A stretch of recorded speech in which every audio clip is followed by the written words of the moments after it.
이 아가 말씀은 이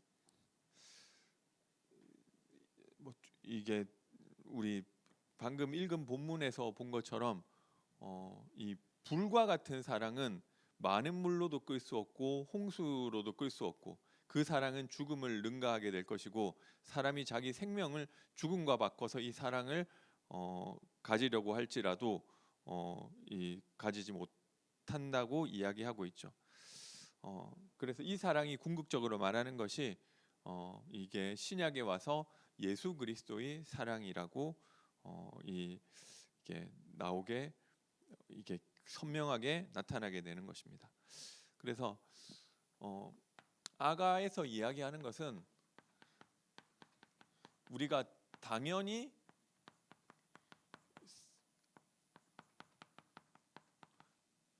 사랑을 받은 존재가 아니라 자격 없는 나를 사랑하시는, 여기서는 이 그게 남자 주인공이 누군지를 뭐 견해가 있죠. 이 술람미 그 여자 주인공은 술람미 여인인데 남자 주인공은 솔로몬인 줄 알라고 생각했던 것이, 솔로몬과 술람미 여인의 사랑이라고 생각했던 것이 전통적인 견해였는데, 이게 누가 누구 대사인지 구분이 안 돼요. 그러고 나서 보니까 이게 그 삼각관계일 수도 있겠다. 목동이 술람미 여인과 이를 사랑하는데 솔로몬이 또 끼어드는 이런 걸, 뭐 견해가 잘 모르겠지만 어쨌든 이 술람미 여인은 사랑받을 자격이 없는 사람이라고 뭐 이야기를 하는 거죠. 여러 가지 뭐 이거 뭐 이렇게 좀 이 햇볕에 거무스름하고 뭐 그리고 뭐 중간에 뭐 저기 여러 가지 상황 때문에 흔들려서 그 사랑에서 떠나가죠. 마치 인간이 하나님을 떠나간 것처럼. 그런데 이 어, 그런데 이 그 술람미 여인의 사랑의 이야기가 결국 이 그리스도의 사랑을 말하는 것으로 이 신약에 와서 이 연결되는 것입니다. 이 죽음을 뛰어넘는 사람, 모든 것을 바쳐서라도 이 사랑을 얻으려고 하는 자가 있는데 그 사람이 멸시를 받을 것이다. 그게 이 결론적으로 이 그리스도의 사랑과 연결되는 것입니다. 그래서 이 그 사랑을 받은 자는 우리는 사랑받은 자의 삶이 나타나겠죠. 그 사랑이 우리를 통해서 흘러나가는 그 삶을 살게 되는 것이고, 그것이 우리가 이 전도자의 삶이라고 하는 것입니다. 예. 그리고 이 성경 말씀 전체가 사랑이라고 할 수 있죠. 그래서 하나님이 은혜로 우리에게 구원을 허락하시고 은혜로 우리에게 모든 것을 베푸셨는데, 그 은혜를 베푸신 이유도 따지고 보면 사랑이죠. 이 사랑이 가장 온전한 것이고 가장 영원한 것이라고 이야기하고 있는데, 성경에서 이야기하고 있는 것은 하나님이 내게 베풀어 주신 사랑을 그 아는 것이고, 그 사랑을 아는 자가 하나님의 백성이 되는 것입니다.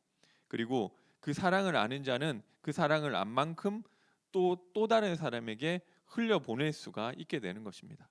따라서 성경 전체의 핵심적인 주제는 어떻게 보면 사랑이라고 할 수 있죠. 마태복음 22장 37절 40절에도 예수님께서 내 마음을 다하고 목숨을 다하고 뜻을 다하여 주 너희 하나님을 사랑하라, 이것이 크고 첫째 되는 계명이요 또 둘째도 그와 같으니 내 이웃을 내 몸과 같이 내 자신과 같이 사랑하라고 하셨으니, 이 두 계명이 온 율법과 선지자의 강령이니라 이야기를 하고 있죠. 온 율법과 선지자라는 것은 이 구약 성경 말하는 것이고, 그 당시에 가지고 있었던 성경 전체를 말하는 것이죠. 하나님 말씀 전체에서 이야기하고 있는 그 대강령이 사랑이라는 것입니다. 하나님을 사랑하고 둘째는 내 이웃을 사랑하라고 했는데, 여기 보니까 중간에 무슨 말이 있느냐면 둘째도 이와 같으니, 같은 거라고 이야기하고 있는 것입니다. 그 말은 하나님 사랑하면은 그것과 똑같은 것이 내 이웃, 내 형제를 내 몸과 같이 사랑하게 된다는 것이죠. 하나님 사랑한다고 하면서 이웃을 사랑 안 한다. 그럴 수가 없다는 거예요. 하나님을 진짜로 사랑하면 똑같은 것이 내 형제를 내 몸과 같이 사랑하는 것이라는 거죠. 죄의 본질은 뭐냐 했을 때 하나님을 사랑하고 이웃과 형제를 사랑해야 되는데 죄의 본질이라고 했을 때는 나에 대한 사랑이라는 것입니다. 내가 중심이 되고 이기적인 걸 말하는 것이죠. 하나님의 사랑을 알지 못하는 사람은 타인을 사랑할 수 없고 사랑을 받지 못한 사람은 사랑을 줄 수도 없다. 이 사랑 많이 받은 사람이 사랑을 줄 수 있는 것이죠. 이것은 꼭 뭐 성경에서만 그러는 게 아니라 일반적으로 세상에서도 똑같은 것 같아요. 이 사랑을 받은 사람은 약간 성격도 좀 둥글죠. 그런데 이 사랑 이 받지 못한 사람은 자기도 모르게 그 사랑받지 못한 상처들이 전달되는 것 같아요. 막 뭐가 나 있고요. 그래서 하나님을 정말로 사랑하는 사람은 하나님의 사랑을 먼저 받은 사람이라고 볼 수 있는 것입니다. 그런데 죄의 본질은 그 하나님의 사랑이 뭔지를 모르니까 나 중심으로 생각하고 절대로 하나님과 이웃을 사랑할 수가 없는 것입니다. 나 자신을 위한 것으로 온통 나 자신인 거죠. 그 안에서 이제 욕심과 이기심 뭐 이런 것들 때문에 계속 다른 사람에게도 해를 끼치게 되는 것입니다. 뭐 윤리 도덕적인 것도 마찬가지고요. 그래서 그런데 이 성경의 사랑이라고 했을 때 이 세상적 사랑도 있죠.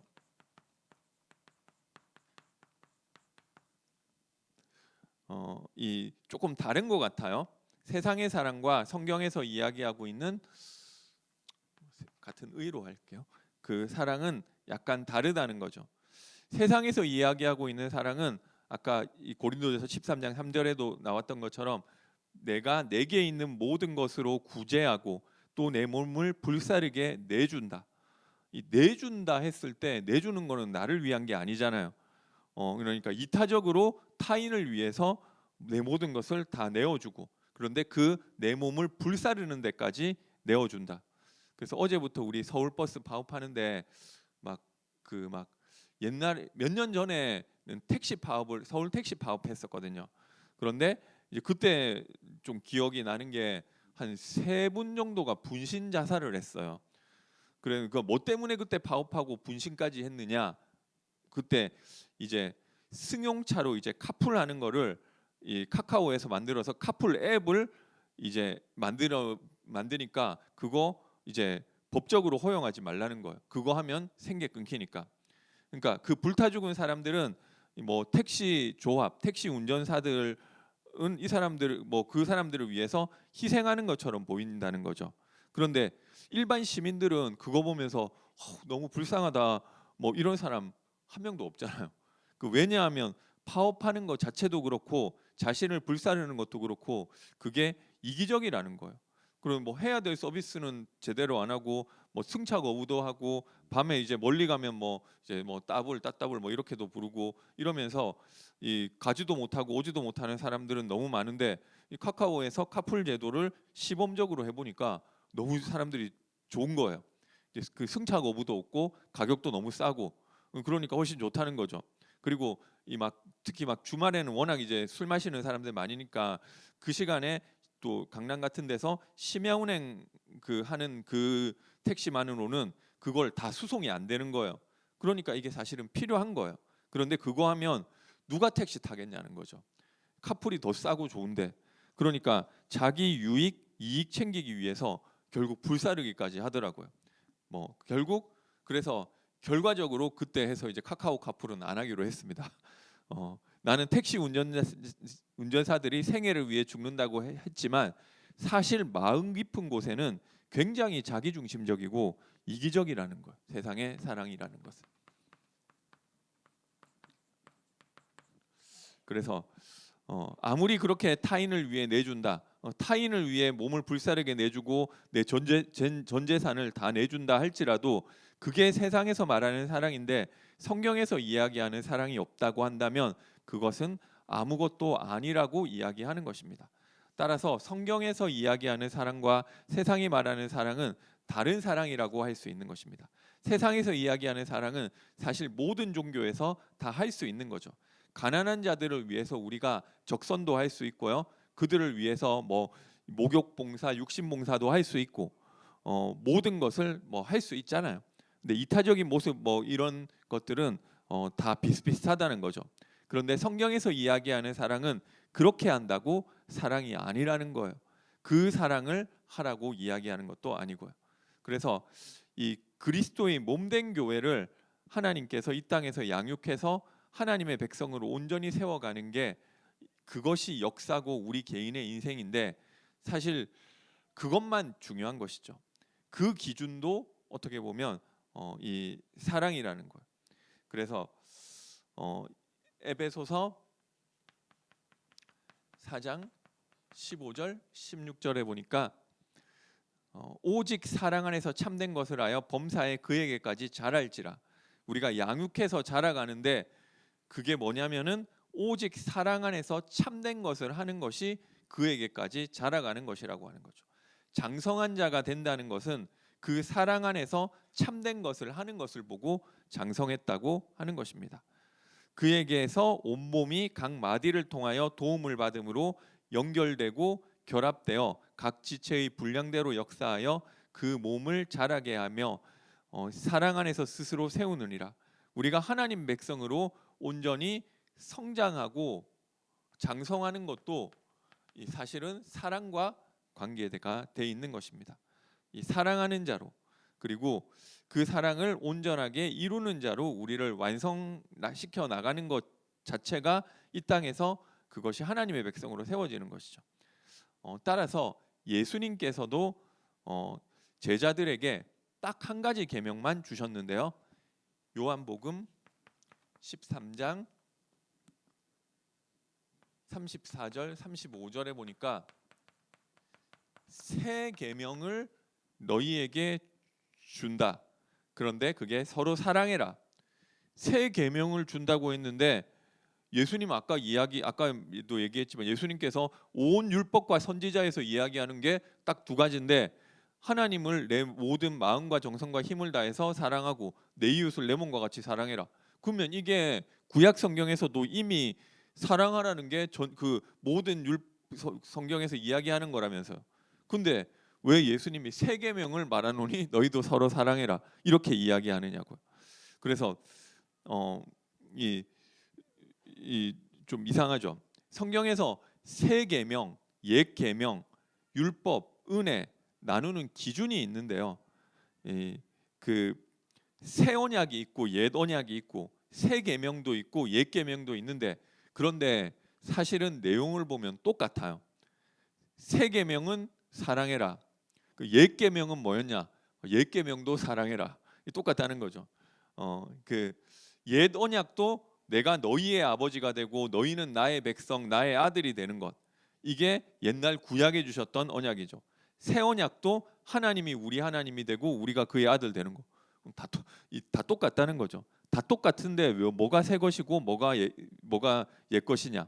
새 계명을 준다고 했는데 내용이 똑같은 옛 계명 주면서 이게 바로 새 계명이라고 이야기하고 있다는 거죠.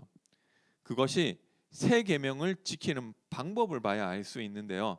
옛 언약과 새 언약의 차이점은 결과는 똑같아요. 하나님이 우리 아버지 되고 우리가 그의 아들 되는 것인데 옛 언약은 뭐냐면은 그걸 너네가 하라는 거야. 그게 율법이죠. 너희가 이렇게 잘해가지고 하나님 아들답게 살라는 것이고요. 그러면 내가 너희 아버지가 되는 것이다. 율법을 온전하게 순종하면 너희가 내 아들이 될 것이다. 그런데 역사 속에서 그 누구도 성공할 수 없었고 다 실패하죠. 그런데 새 언약은 뭐냐? 내가 너희에게 새 마음을 주고 내가 너희 속에 들어가서 내 신을 너희 속에 둬서 그 하나님의 아들로 만들겠다는 거예요. 그래서 새 언약의 주체가 성경의 사랑은 똑같은데 주체가 하나님이라는 거죠. 그래서 너희들이 못하니까 내가 하겠다.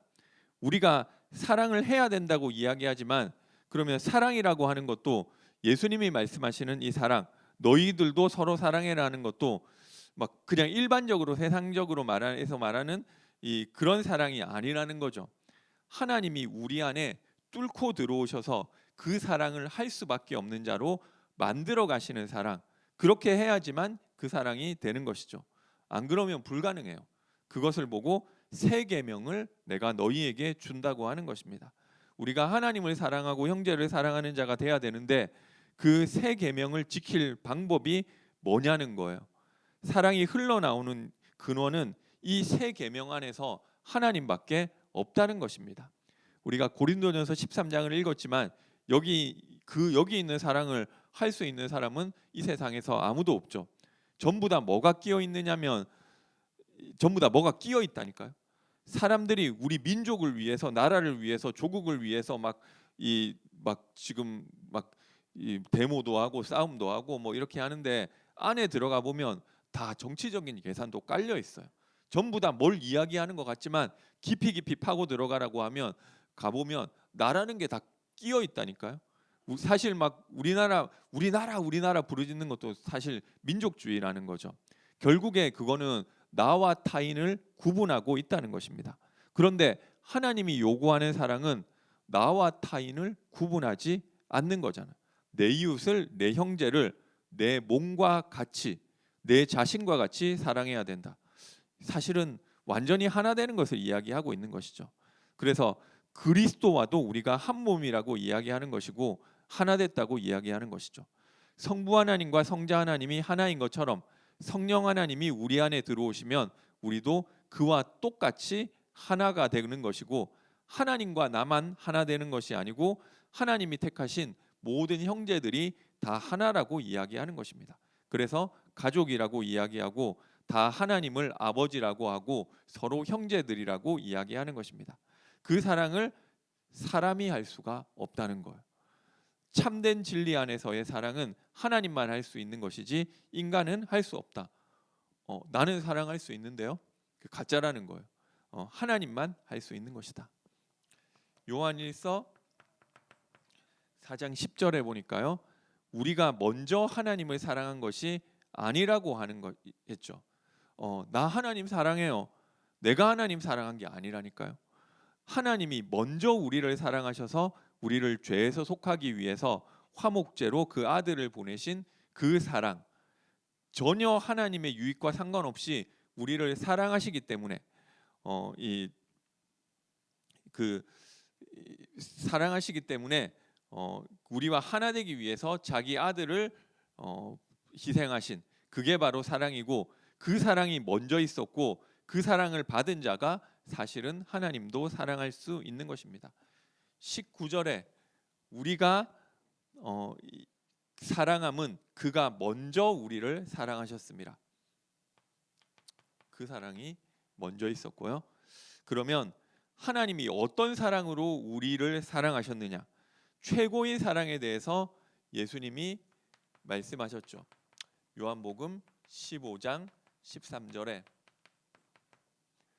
사람이 이 친구를 위해서 자기 목숨을 버리는 것이 가장 큰 사랑이다. 세상적으로 사람들이 알아듣기 쉽게 설명한 것이죠. 남을 위해서 자기 모든 것을 정말로 다 내려놓는 것. 그게 최고의 사랑. 그 최고의 사랑을 하나님이 우리에게 그 아들이 우리 대신 모든 것을 다 내놓는 것을 통해서 이미 베풀어 주신 것입니다.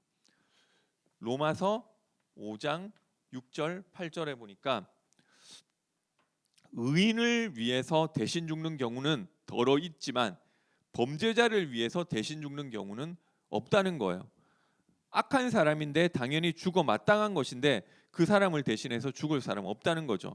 우리가 막 아기를 구하기 위해서 내가 대신 희생한다. 우리 타이타닉에 보니까 여자와 노약자들을 먼저 살려주고 좀 남자들이 많이 죽었더라고요. 뭐 그런 것들은 있을 수 있는 것이죠. 그런데 말하자면 이 좀 조두순을 위해서 내가 대신 죽겠다 이런 사람은 없다는 거예요. 의인을 위해서 죽는 경우는 덜어 있지만 죄인을 위해서 이타적으로 모든 것을 다 희생하고 그 사람을 살리기 위해서 죽는 법은 세상에 없다는 것입니다. 그런데 우리가 아직 죄인 되었을 때 하나님께서 자기 아들을 우리 대신 십자가에 죽이심으로 하나님이 우리에 대한 자기의 사랑을 확증하셨다. 그래서 십자가 사건이 이 우리가 아직 죄인 되었을 때 하나님이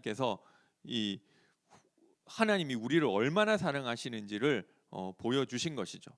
그래서 조두순을 위해서 내가 대신 죽겠다 하는 것보다도 더 큰 것이라고 나는 거죠. 그래서 그것을 하나님이 먼저 보여주시면서 하나님이 우리를 얼마나 사랑하시는지를 확증해 주셨고, 그 최고의 사랑, 인간적으로 친구를 위해 대신 죽는 사랑, 그것을 완전히 넘어서고 초월하는 것이 하나님의 사랑이라는 것입니다. 그 사랑은 세상에서 할 수 없는 사랑이죠.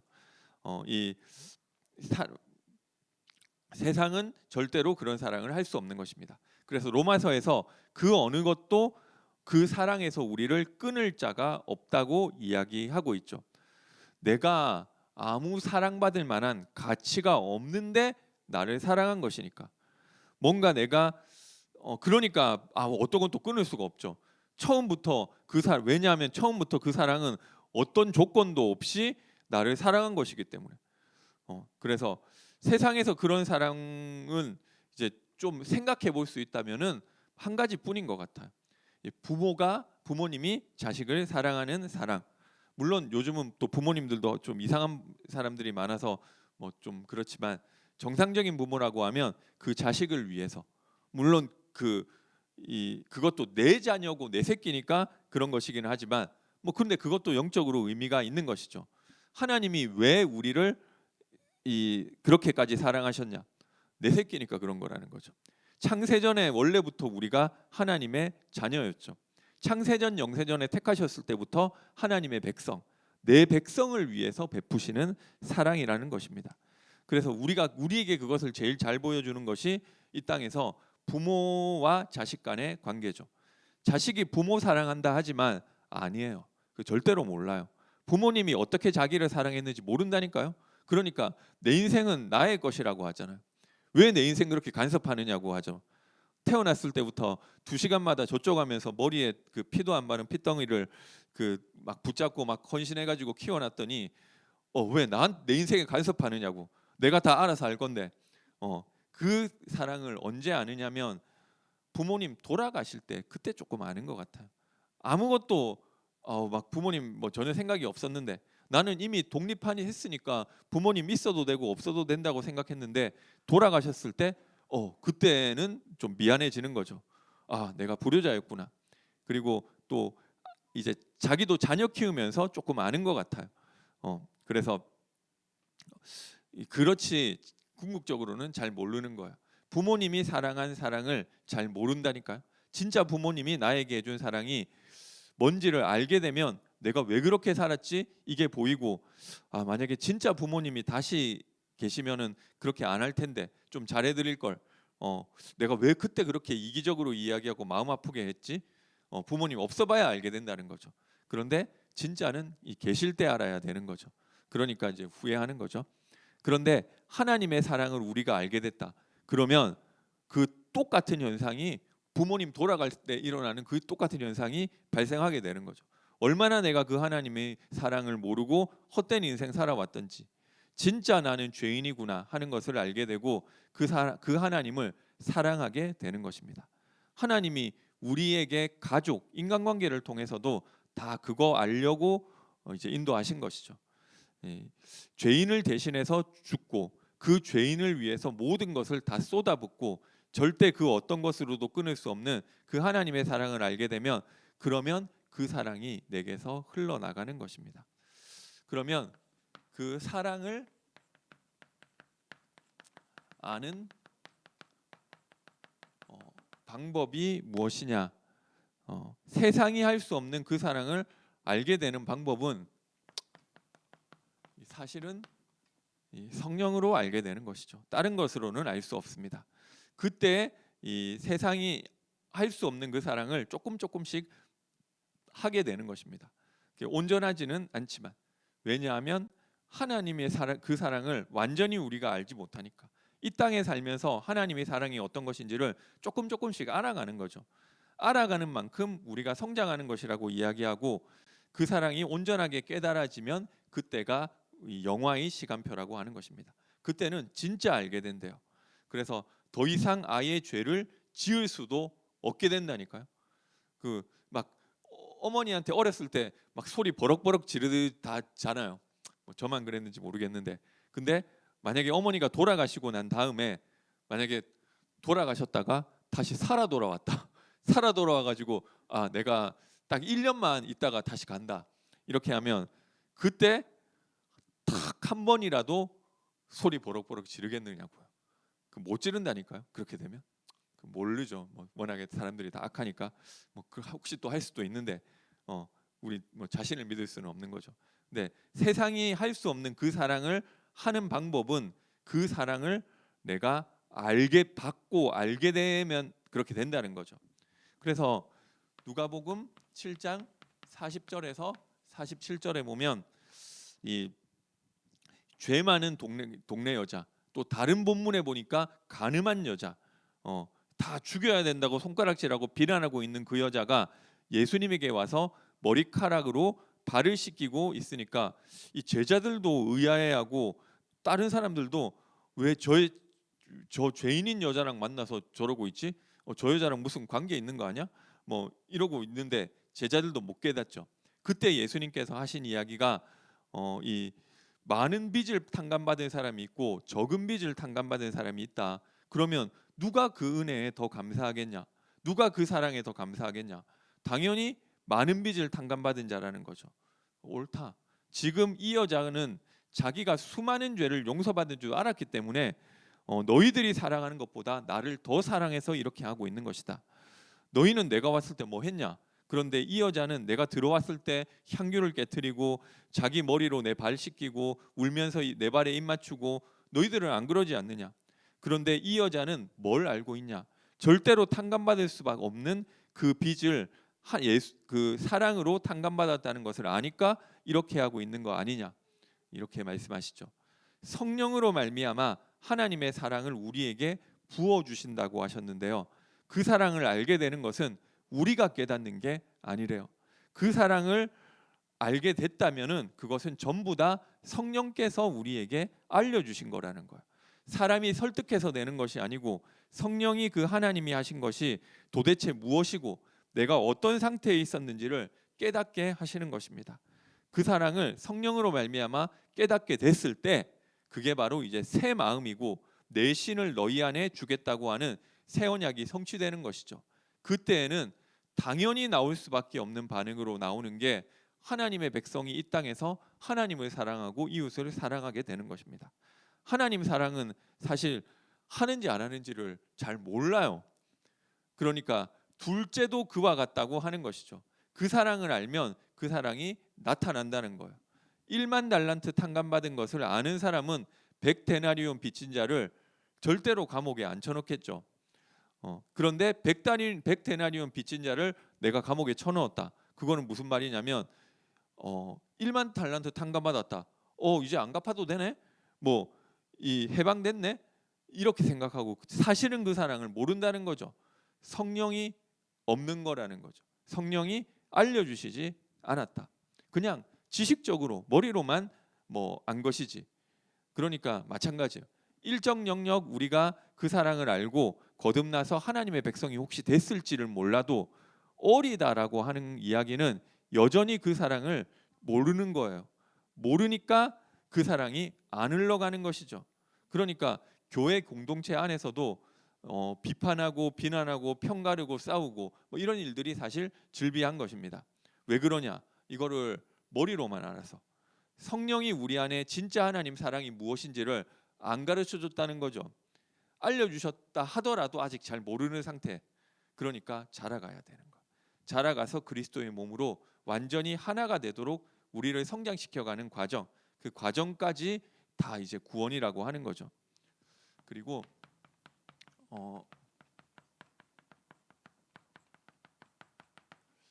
이 세상이 할 수 없는 그 사랑을 할 수 있는 방법은 다른 것이 아니라 하나님이 그리스도 안에서 내게 베푸신 그 사랑을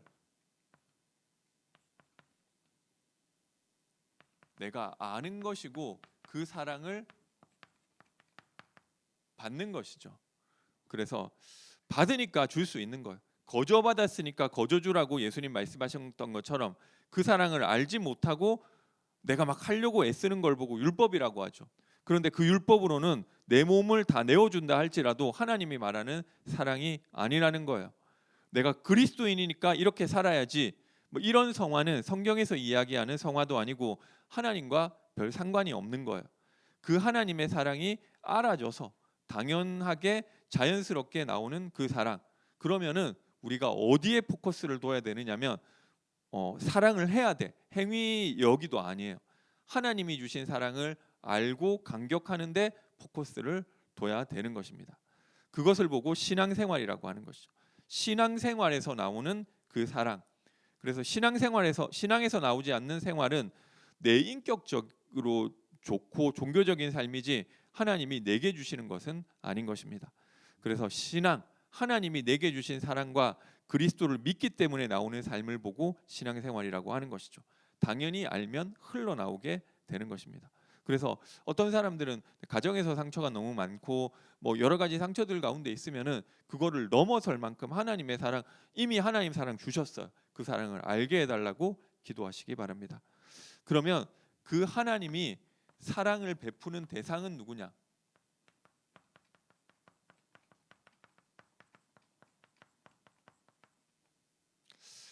누구에게 하나님은 사랑을 베풀어 주시느냐? 로마서 9장에 보니까 유대인들과 이방인들 이야기를 하는데요. 바울이 유대인과 이방인을 택하신 하나님에 대해서 이야기하면서 구약을 들어서 설명하죠. 뭘 잘하지도 않았고 뭘 못하지도 않았고 아예 행위라는 것이 없는데 하나님이 처음부터 에서는 미워하고 야곱은 사랑했다고 이야기하죠. 에서가 못나서가 아니라니까요. 훨씬 더 남자답고 나중에 하나님 떠나서도 막 좀 삐리삐리하게 사는 게 아니라 아니 그렇게 안 살았다니까요. 아브라함 비슷하게 엄청나게 큰 나라를 만든 시조가 됐죠. 세상적으로 잘 나갔다니까요. 막 못 나간 게 아니에요. 사냥하고 돌아다니고 야곱에 비하면 훨씬 더 남자답고. 그런데 하나님은 일방적으로 태에 있을 때부터 나눠버렸다는 거죠. 에서 아니고 야곱이야. 태어나서 막 불경한 짓을 해가지고 장자권 팔아가지고 막 그렇게 한 게 아니라 이미 복중에 있을 때, 더 정확하게 말하면은 복중에 짓기 전부터 하나님이 다 나눠놨다는 것입니다. 그 사랑을 누가 받을 수 있느냐? 하나님이 선택한 사람이 받는다는 것입니다. 그래서 그것은 하나님 마음이에요. 그게 안타깝기도 하지만 그게 뭘 이야기하느냐면 우리 조건을 보지 않고 일방적으로 택해 주신 은혜와 사랑이라고 하는 것이죠. 이 불가항력적인 것이고 내가 결정하고 바꿀 수 있는 게 아니에요. 그래서 끊을 수 없다고 하는 거예요. 나에게 조금이라도 메리트가 있어서 택한 거면 그게 내가 좀 잘못하면 끊어지기라도 할 텐데 내 불경한 모습 때문에 너는 이제 탈락 이렇게 될 텐데 그런데 아예 나를 보지도 않고 그냥 택해 버렸다는 거죠. 하나님이 택하신 자. 에베소서 1장 4절에도 하나님이 미리 아신 자, 창세전 영세전에 그리스도 안에서 거룩하고 흠이 없게 하시려고 이미 작정해 놓으신 사람, 그 사람이 저와 여러분들이고 그 사람에게만 그 사랑을 부어 주시는 것입니다. 그러면 그 사랑을 주시는 목적이 무엇이냐? 결국 이 사랑을 통해서 하나님이 우리를 뭘로 만들어 가시느냐고 했을 때 하나님의 자녀라 일컬음 받게 만들어 가신다는 것입니다. 요한일서 3장 1절에 보라 아버지께서 어떠한 사랑을 우리에게 베푸사 하나님의 자녀라 일컬음을 받게 하셨는가. 하나님이 사랑으로 우리를 하나님 자녀로 일컬음 얻도록 자녀로 만들어주고 이 신분을 바꿔주시고 또 우리를 자녀로 만들어주고 계시다는 거죠. 요한일서 4장 17절에도 이로써 사랑이 우리에게 온전히 이루어진 것은 우리로 심판날의 담대함을 가지게 하려 함이니. 마지막 심판날에 우리가 담대하게 하나님 앞에 설 수 있다고 하는 것이죠. 왜? 하나님이 우리 의를 안 보신대요. 누구 의만 보느냐? 심판 때 그리스도의 의만 본다는 것입니다. 심판 때 막 내가 잘못했던 거 막 저기 전부 다 파노라마처럼 다 보여줘 놓고 야, 너가 생각해도 너는 죽는 게 맞지? 이렇게 했을 때 예수님이 잠깐 하고 나오는 게 아니라 아예 하나님은 그리스도만 본다는 거예요. 나중에 하나님 앞에 어떻게 서지? 아우, 내가 지은 죄 이거 우리 막 저기 시험 볼 때 뭐 하나 잘못한 거 내가 이거 막 전부 다 준비했는데 요거 하나 내가 모르는 이 부분 선생님이 물어보면 어떡하지? 뭐 이런 거 걱정하잖아요. 그런데 실제로 하나님 앞 심판대에 서는데 나는 평생이 다 죄라.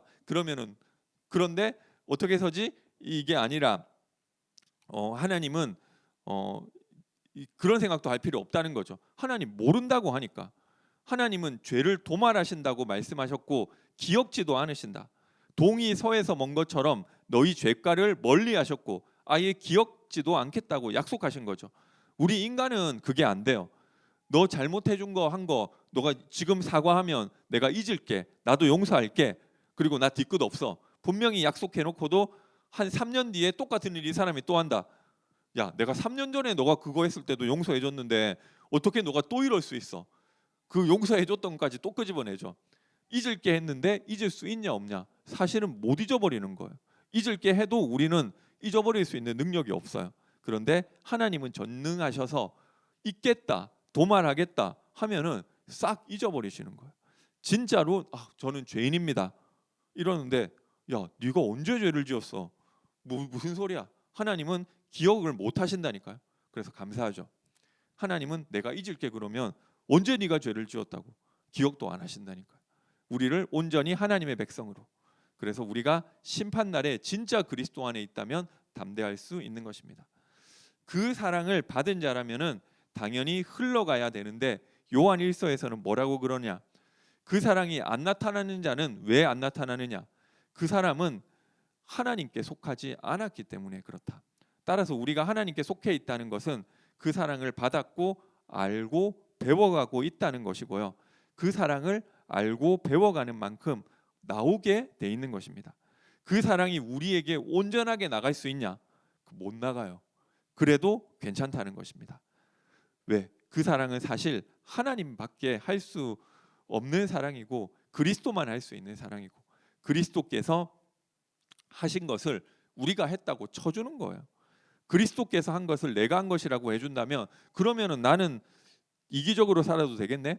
그 사랑을 받은 사람은 절대 그 생각을 할 수 없다니까요. 그러니까 이렇게 이야기를 하면은 방종으로 흘러가지 않겠나 해서 이제 성화론을 이제 강하게 또 주장하는 이런 데가 있죠.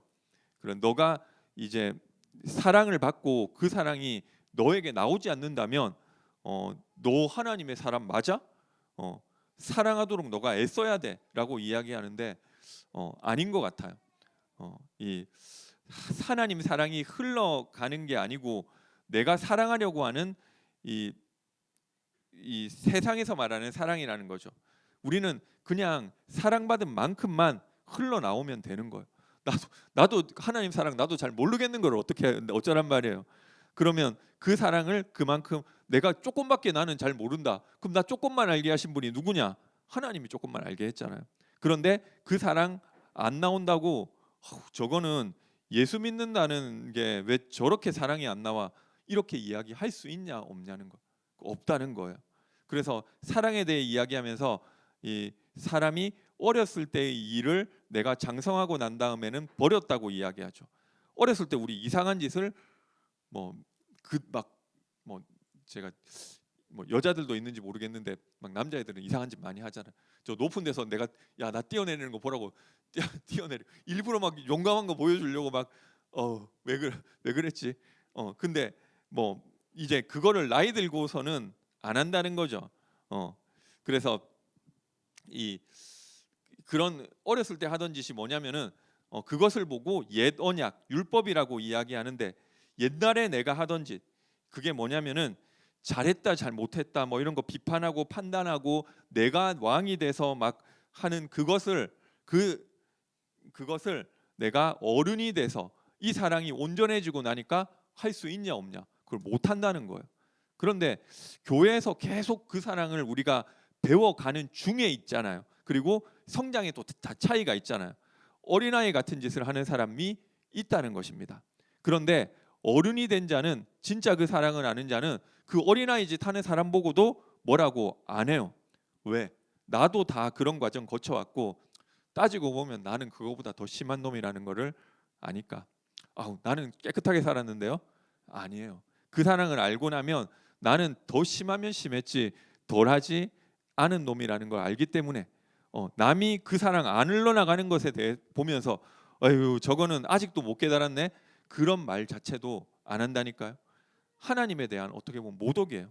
하나님의 이 성령을 줘야지만 알 수 있는 거라면서요. 그리고 성령을, 그런데 이 사람 왜 지금 그러고 있냐? 하나님 성령을 안 줘서 성령이 덜 깨닫게 해가지고 이 하나님 백성으로 지금 만들어가고 있는 과정 중에 있는 것인데, 그래 하나님은 하나님께서 정확한 시간표를 가지고 하고 계시는데 내가 거기다 대고 뭐 깨달았다 못 깨달았다 이런 게 말이 안 된다는 거죠.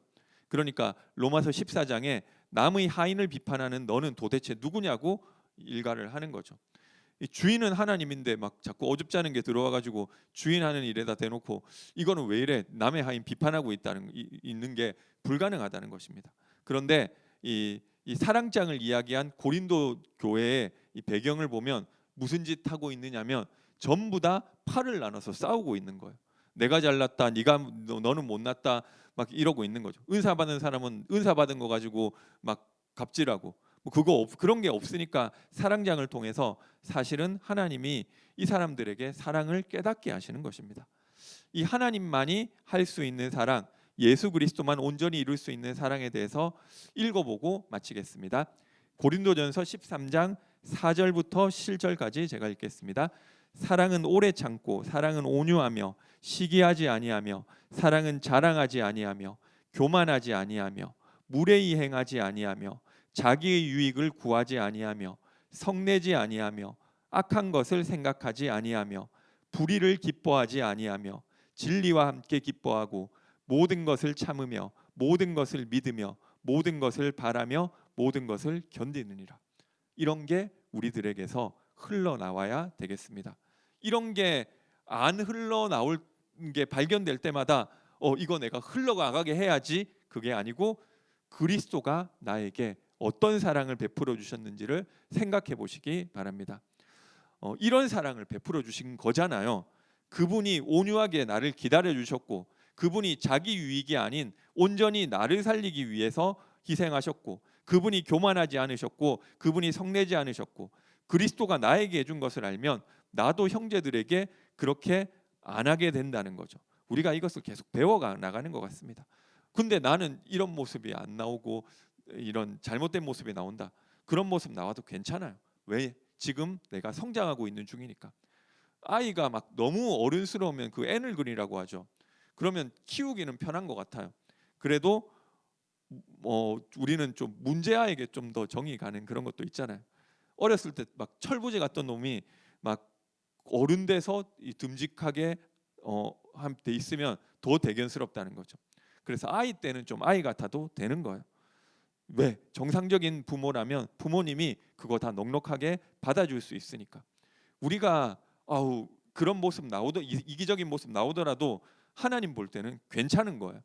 하나님이 괜찮다고 하나님께서 사랑스럽게 바라보는 자를 또 내가 비판할 수가 없는 거,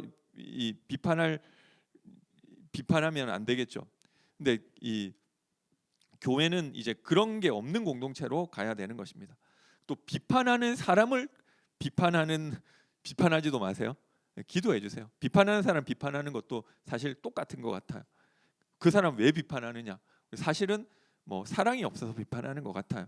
말씀으로 계속 알려주는 수밖에 없는 것이지 그 사람을 이렇다 저렇다 판단할 권세는 누구에게도 없는 것 같습니다. 이게 성경의 핵심이고 바울이 영원히 남는 것이라고 했듯이 영원히 남는 것입니다. 우리를 그 사랑에 아들들로 만들어 나가는 것입니다. 그 하나님의 사랑을 많이 받고 그 사랑을 흘러보내는 장성한 자가 되시기를 축복합니다. 예, 기도하겠습니다. 사랑의 하나님, 은혜와 사랑을 감사드립니다. 하나님의 사랑을 알고 그 하나님의 사랑을 받아가며 그 하나님의 사랑을 전달하는 장성한 자로 응답받게 하여 주옵소서. 예수님의 이름으로 기도드립니다. 아멘. 찬송가 304장 하나님께 찬송드리겠습니다.